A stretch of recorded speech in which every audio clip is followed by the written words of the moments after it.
Aleluia. Eu quero convidar você a pegar aí a sua palavra, para junto nós irmos para a exposição da sua palavra. Abra aí no Evangelho de João. Evangelho de João, capítulo 14. Eu quero ler 3 versículos. Evangelho de João. Ah, Jesus, Tu és lindo, Jesus, Tu és lindo. Tu és lindo. Eu lembro de um irmão que dizia bem assim comigo: pastor, às vezes quando a unção vem na nossa vida, parece que a gente fica com a força de arrancar um poste. Eu digo, eita mesmo. Parece que a gente fica com a força de arrancar um poste. Eita Jeová. João, capítulo 14, a partir do versículo 1. Oi. João 14, a partir do versículo 1. Acompanhe na sua Bíblia. Olha só o que diz o versículo 1. Que o coração de vocês não fique angustiado. Vocês creem em Deus, creiam também em mim. Na casa de meu pai há muitas moradas. Se não fosse assim, eu já lhes teria dito. Pois vou preparar um lugar para vocês. E quando eu for e preparar um lugar, voltarei e os receberei para mim mesmo, para que onde eu estou, vocês estejam também. Amém? Você pode se assentar no nome de Jesus?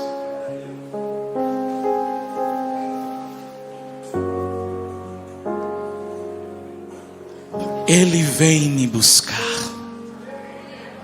Por causa desse aleluia eu vou repetir. Ele vem me buscar. Por causa desse glória a Deus eu vou repetir de novo. Ele vem nos buscar. Aleluia. Evangelho de João. Evangelho de João é tão lindo. João que esteve no grupo dos íntimos de Jesus.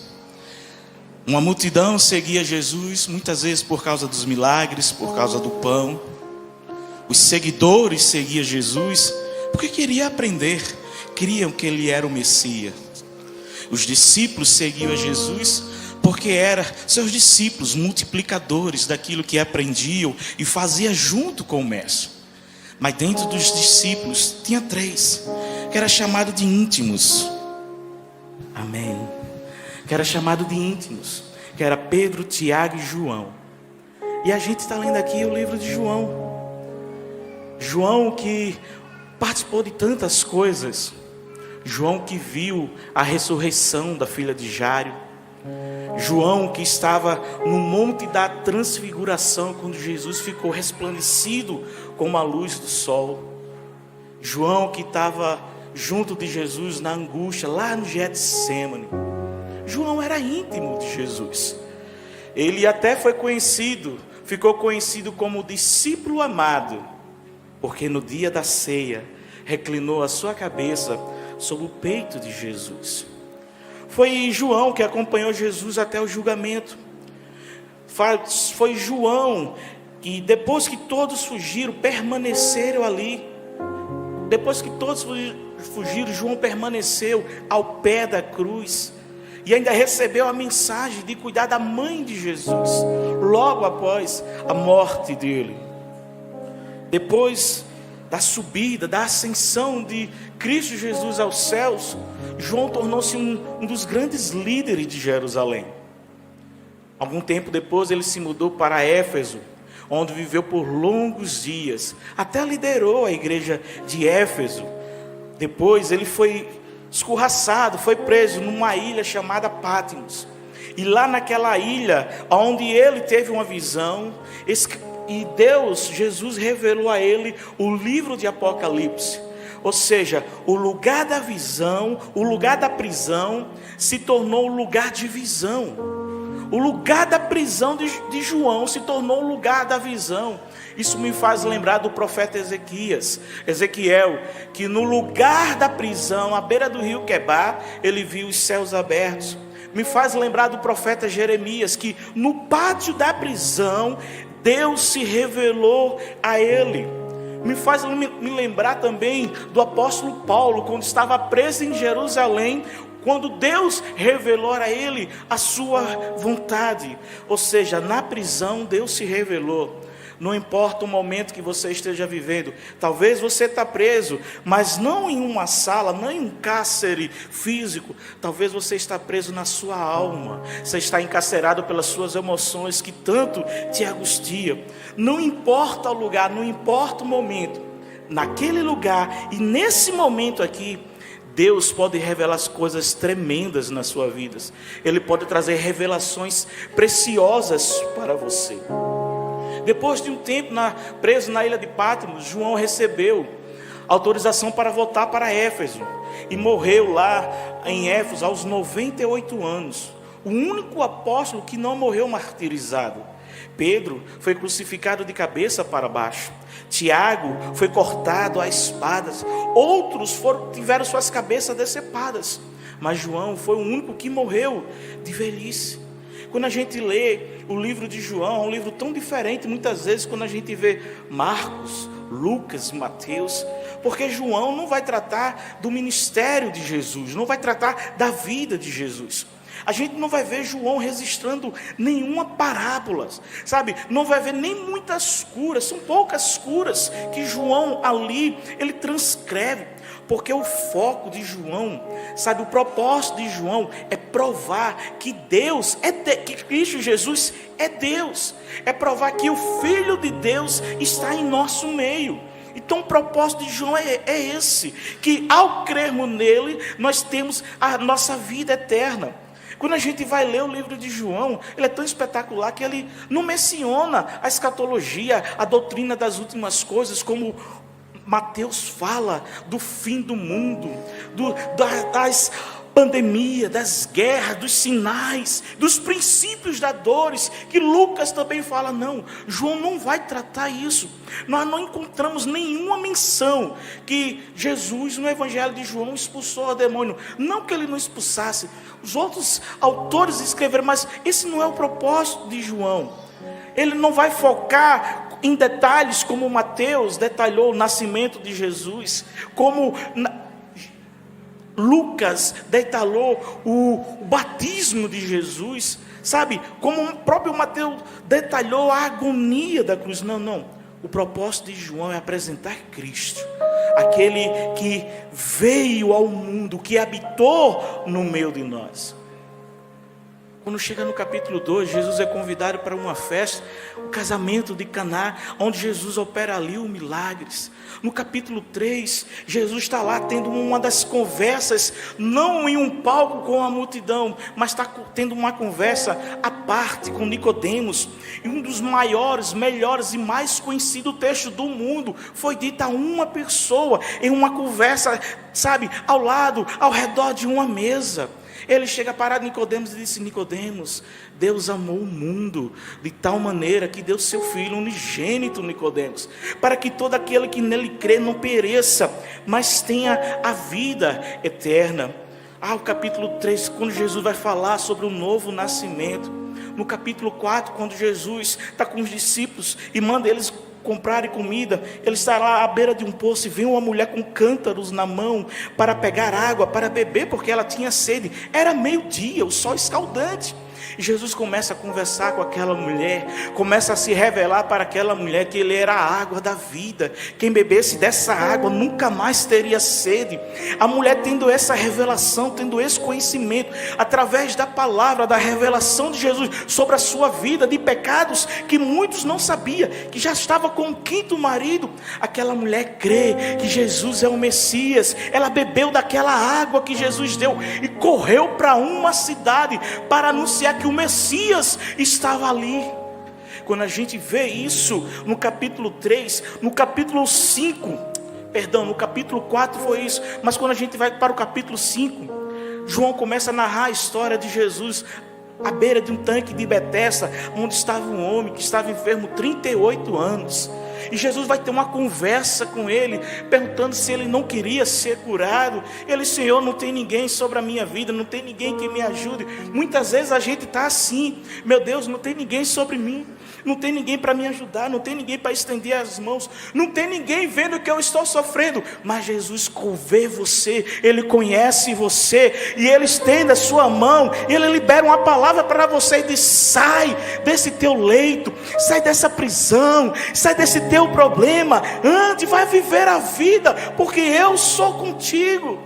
Sabe, o livro de João é tão maravilhoso, ele é tão estupendo, quando João vai apresentar Jesus como o bom pastor.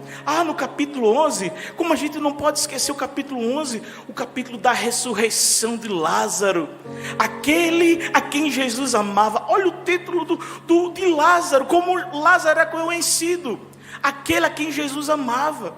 Foi assim que os servos de Marta e Maria disseram: Jesus, aquele que o Senhor ama está doente. Mas nós sabemos que passou ainda 3 dias para que Jesus fosse lá naquele lugar. Porque muitas vezes a gente quer que Jesus haja naquele nosso momento, naquela nossa agonia, no nosso aperreio. Mas Ele sabe o momento certo de agir, porque o tempo é dele, Ele está com o controle de todas as coisas. E Ele sabe que aquilo que acontece sobre nós não é para o nosso fim, como Ele disse para os servos: disse, olha, essa enfermidade não é para a morte, mas é para a glória de Deus. Aquilo que é ruim, aquilo que está ferindo você, aquilo que está destruindo você, você está pensando: meu Deus, está acabando. Jesus está dizendo: olha, não é o teu fim, vai haver glória nisso, você vai testemunhar, você vai testemunhar isso. Só que o texto que nós lemos, quando a gente vê o livro de João, o momento não era bom. Tinha muitas coisas acontecendo. Os principais sacerdotes, junto com os fariseus, estavam naquele momento já tramando a morte de Jesus. Depois de tantos milagres, depois de tantos ensinamentos, muitos judeus estavam, alguns incrédulos, outros estavam indecisos. A história narra que Jesus estava confrontando nesse dia aqui o orgulho dos discípulos, porque eles diziam: Senhor, tem como eu me assentar ao teu lado, à tua direita, um querendo assentar à alta esquerda? Sabe, Jesus começa então a trazer uma lição. Ele pega a bacia e a toalha e começa a lavar os pés do discípulo, mostrando que o importante não é a posição, mas aquilo que a gente faz. Porque eu sentar à direita ou sentar à esquerda é ser visto, mas aquele que faz com um propósito de agradar o seu Senhor. E ele pega a bacia e a toalha e começa a lavar os pés dos discípulos. Naquele momento ali, Jesus estava revelando que logo após um deles iria trair. Tudo isso estava acontecendo. Pedro então se levanta como o mais afoito e diz: não, de maneira nenhuma o Senhor será entregue, de maneira nenhuma o Senhor irá morrer.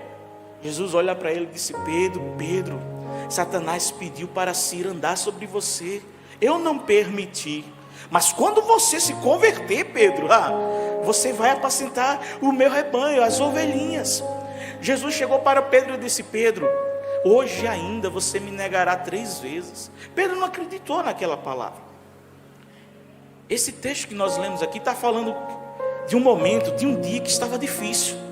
Jesus tinha começado agora a se despedir dos seus discípulos. Era quinta-feira, e naquela quinta-feira tinha algo programado, tinha uma vigília programada naquela quinta-feira. Logo mais à noite, todos já sabiam, gente, logo mais à noite nós temos uma vigília lá no jardim do Getsêmani. Essa era a quinta-feira que Jesus estava vivendo. Era quinta-feira para os discípulos, mas havia tanta confusão, tantas coisas acontecendo. Era uma quinta-feira onde a agonia de Jesus iria transpassar, iria revelar. Naquela quinta-feira, lá no Getsêmani, Jesus em oração profunda iria suar sangue, tamanha a agonia. Quando ele olha para os discípulos, está lá Pedro, o mais afoito, dormindo. Pedro, você não conseguiu nem 1 hora vigiar. Ele volta a sua oração e volta novamente para Pedro. 1 hora depois está lá Pedro de novo dormindo. Jesus está aqui se dirigindo para a cruz. Jesus está profundamente nesse dia aqui, nessa quinta-feira aqui, Ele está profundamente perturbado em seu coração. Jesus está profundamente perturbado em seu espírito.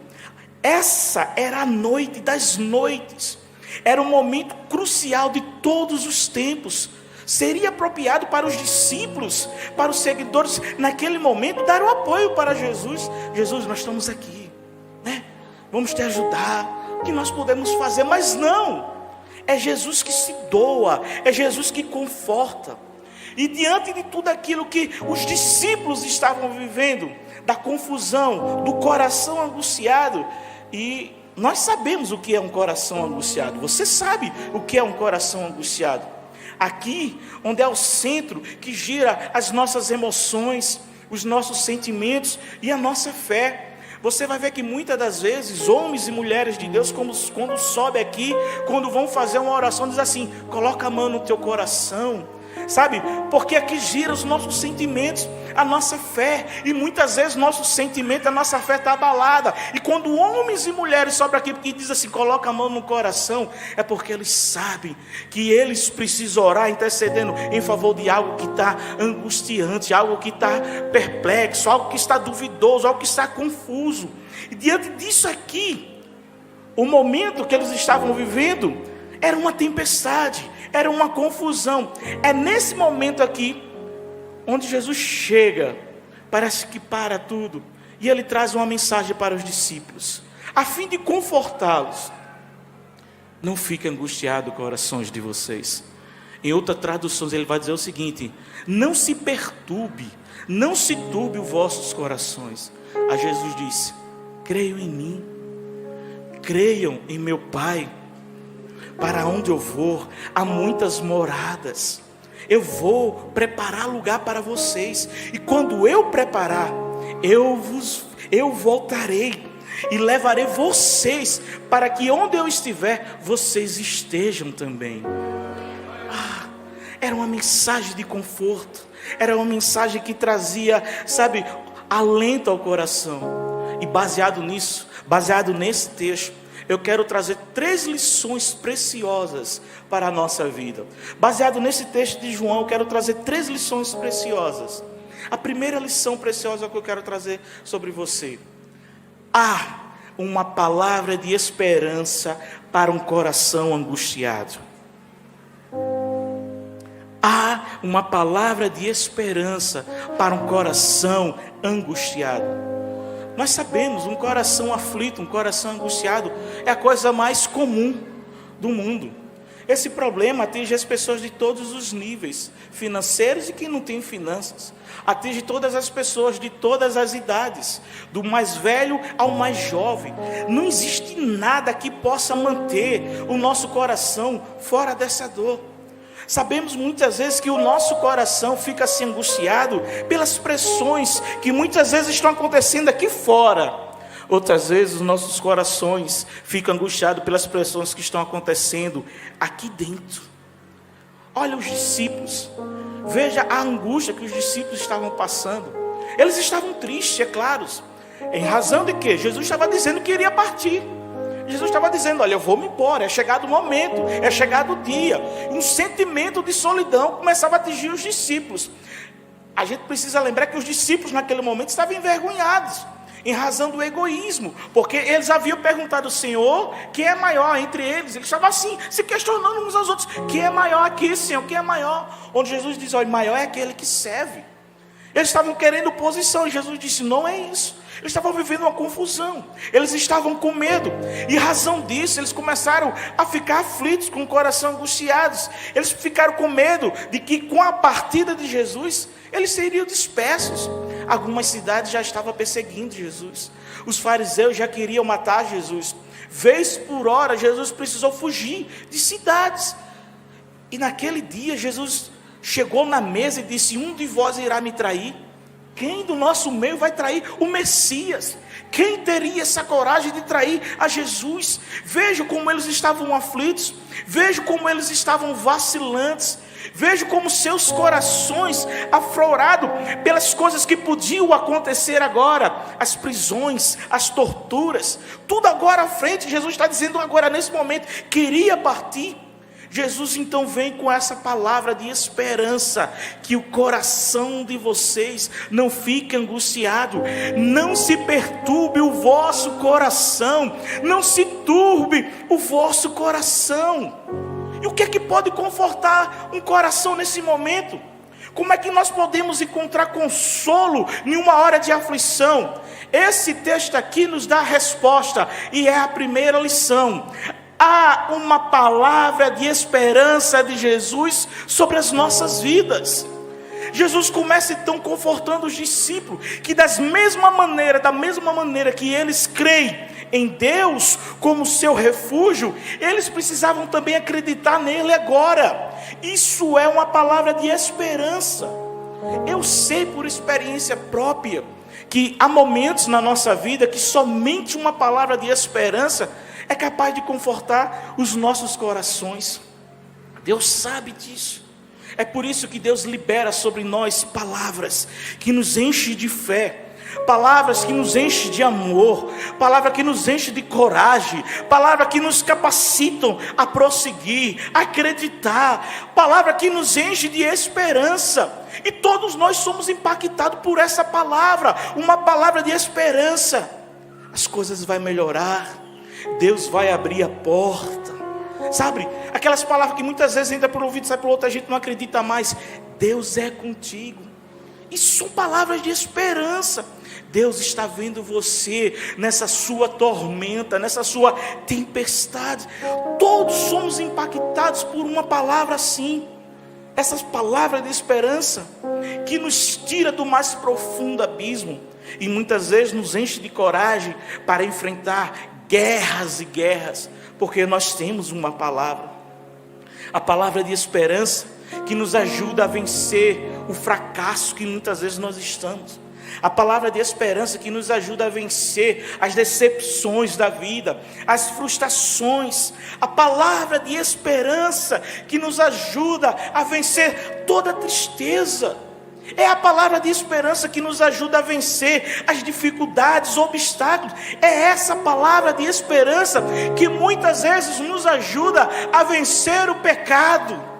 Quando a gente cai, quando a gente peca, quando a gente se arrepende e vem uma palavra de Deus sobre nós dizendo: a minha graça te basta, porque o meu poder se aperfeiçoa na sua fraqueza. Vá e não peques mais. Uma palavra de esperança. Eu imagino, eu paro para pensar quantas lutas você que veio aqui está enfrentando, quantas lutas solitárias você está enfrentando, talvez sozinho, outras lutas no meio da sua família. Quando a gente olha o ambiente que a gente vive, o nosso mundo é marcado de dor, é um vale de tribulação. São tantas coisas que vêm sobre a nossa vida, tantos problemas você tem passado. Quantas pessoas estão aí desesperadas? Quantas pessoas já estão desequilibradas? Quantas pessoas estão vivendo com o coração quebrado, angustiados? Quantas famílias estão sendo destruídas? A gente olha para um lado, quantas pessoas estão aí sem rumo na vida, sem sentido, sem propósito na vida. Quantas pessoas estão passando por enfermidades muitas vezes incuráveis. Quantas pessoas em situações financeiras penosas.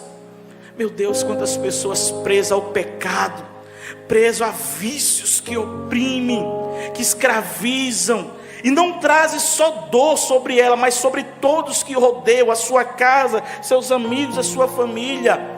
Mas deixa eu te dizer, há uma palavra de esperança nessa noite sendo liberada sobre você. E a palavra de esperança é: creia em Deus, creia em Jesus Cristo. Era isso que Jesus estava dizendo para os discípulos: acredite, tenha fé.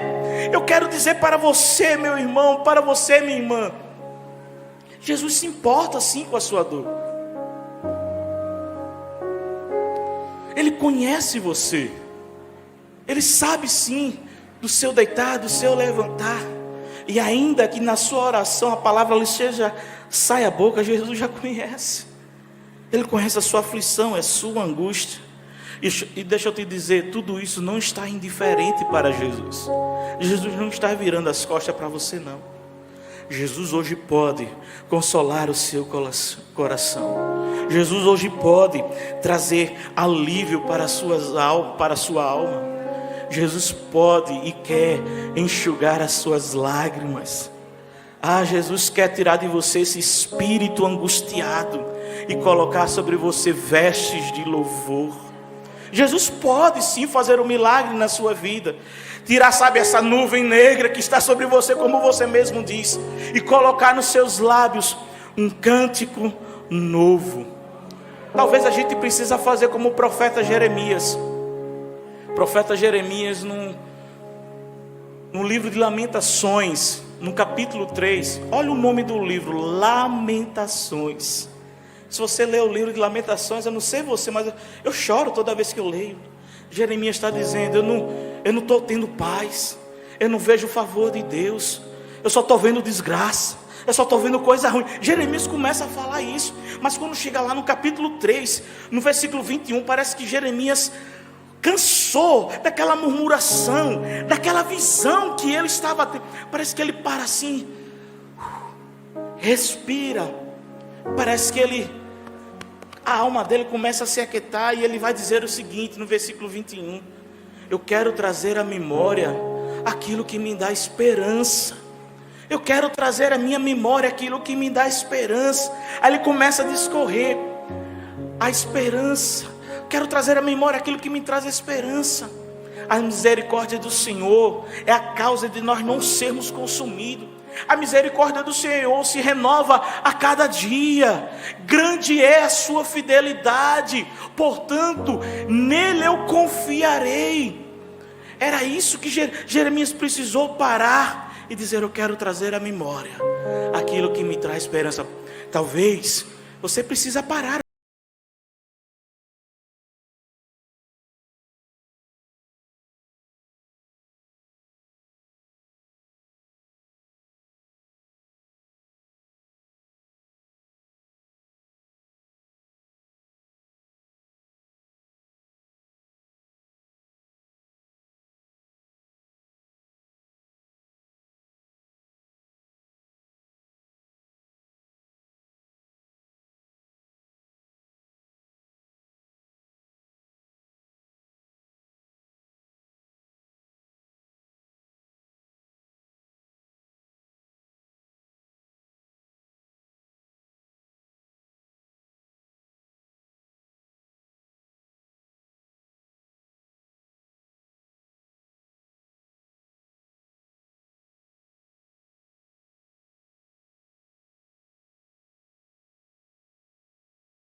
Todavia,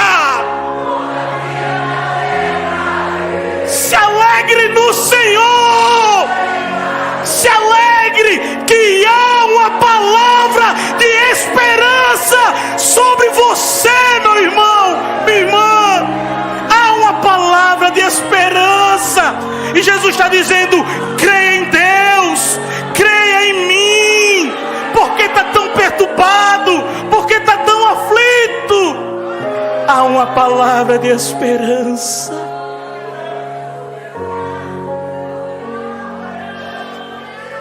Mas há uma segunda lição nesse texto. Há uma segunda lição.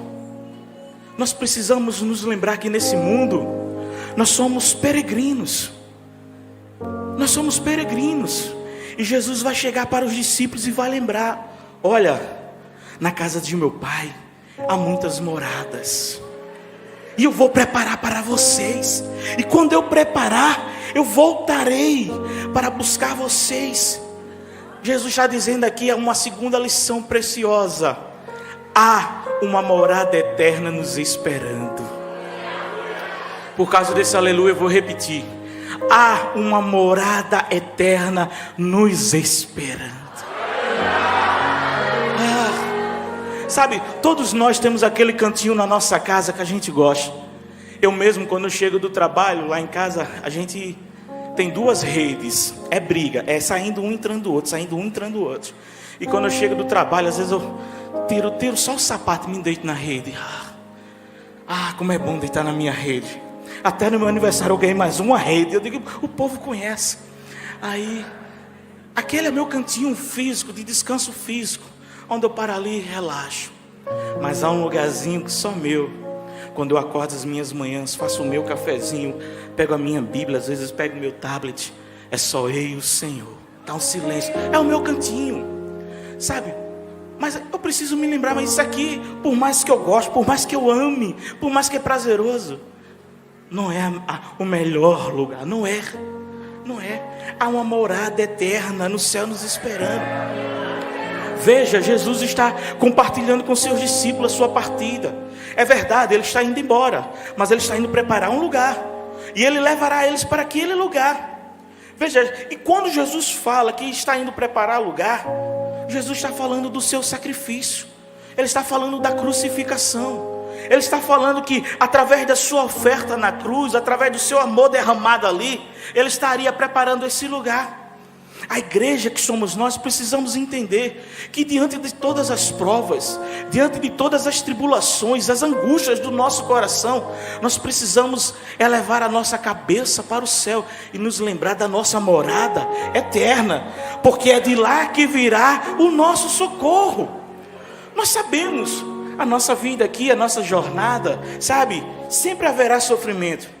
Há uma cruz a nos espera, a dor, a tribulações sim, mas nós precisamos lembrar que nessa jornada de vida, o nosso final é o céu. O final é o céu.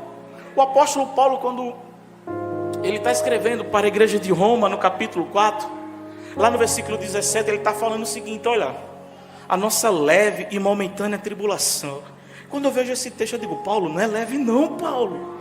Às vezes as costas doem, às vezes fere, Paulo. Mas Paulo está dizendo, olha, a nossa leve e momentânea tribulação não pode ser comparada com a glória que há de vir. Paulo estava falando, há de vir uma glória maior do que esse sofrimento que nós passamos aqui. Sabe, nós precisamos nos lembrar dessa glória que é incomparável, que é a nossa morada eterna, lá onde estão as legiões de anjos, sabe, lá onde João, que escreveu aqui, que viu, teve um vislumbre maravilhoso.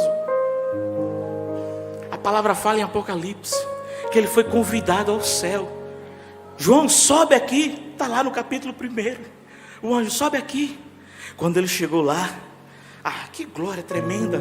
A palavra fala que João viu 7 candeeiros de ouro, 7 candeeiros de ouro, que representava as 7 igrejas da Ásia: Éfeso, Esmina, Pérgamo, Tiatira, Sardes, Laodiceia.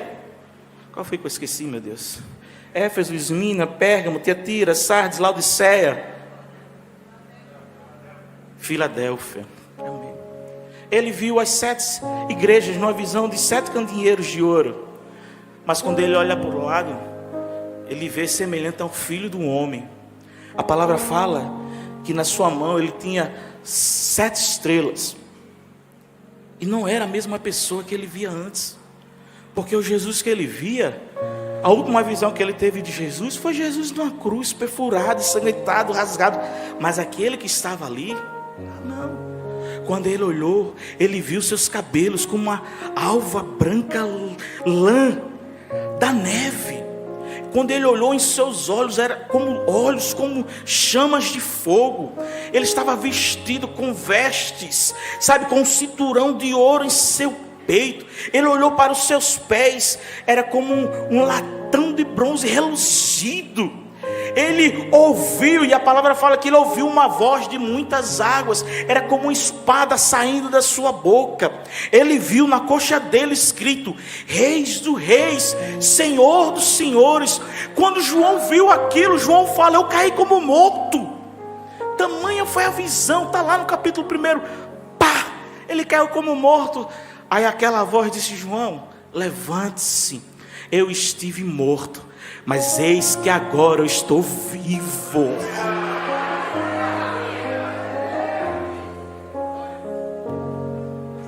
Mas a visão não para aí. A palavra fala que João é convidado para o culto no céu. E quando ele chega lá naquele culto no céu, ele vê um trono. Ele vê o Cordeiro assentado no trono. Ele vê raios, arco-íris. Ele vê, sabe, ele começa a declarar, é como jaspe, como sardônio.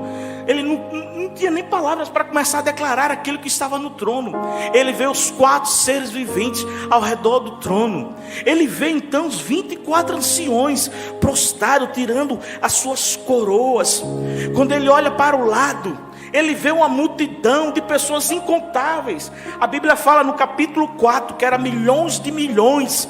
E eles estavam com vestes brancas, porque foram lavadas no sangue do Cordeiro. Só para te dizer algo, essa visão que João está tendo do futuro, quando ele está tendo essa visão, está eu lá e você também está lá. Porque essa visão não é do passado, essa visão é do futuro. Estavam lá com vestes brancas que foram lavadas no sangue de Cordeiro. E eles tinham palmas em suas mãos. Tu que não gosta de aplaudir no culto, o que tu vai fazer no céu, hein? Porque lá eles estavam com palmas em suas mãos, aplaudindo aquele que estava sentado no trono. E quando ele vê aquela visão, os 24 anciões prostrados, tirando suas coroas, os anjos, aqueles milhões de pessoas adorando, ele ouve uma voz, ele ouve uma canção dizendo que digno é o Cordeiro de receber a glória e o louvor para todos sempre. Mas então João olha, ele vê um livro no capítulo 5, e esse livro está selado. Ninguém pode abrir aquele livro, porque ele está selado. Então a palavra fala que João começa a chorar, porque ele olha e diz: não há ninguém digno que possa abrir o livro, que possa quebrar o selo. Não havia ninguém digno. João estava chorando no céu, começou a chorar. Mas então o anjo disse: João, não chore. Eis que o leão da tribo de Judá, da linhagem de Davi, ele é digno de abrir o selo, ele é digno de abrir o livro, porque através do seu sangue ele comprou para Deus todos os povos, tribos, línguas e nações, e o constituiu como herdeiro, como sacerdote reais no seu santo templo. Então João começa a ouvir uma canção, está lá em Apocalipse capítulo 5, versículo 11. Ele começa então naquele meio do culto, há uma canção sendo entoada, há uma canção sendo cantada, porque o culto está acontecendo, e ele começa então a ouvir uma canção dizendo: Tu és digno de tudo. Ele olha, os 24 anciões estão lá. Tu és digno de tudo. Os santos com palmas em suas mãos, pois tudo vem de ti e tudo é para ti. É a canção cantada no céu, é a canção cantada no céu.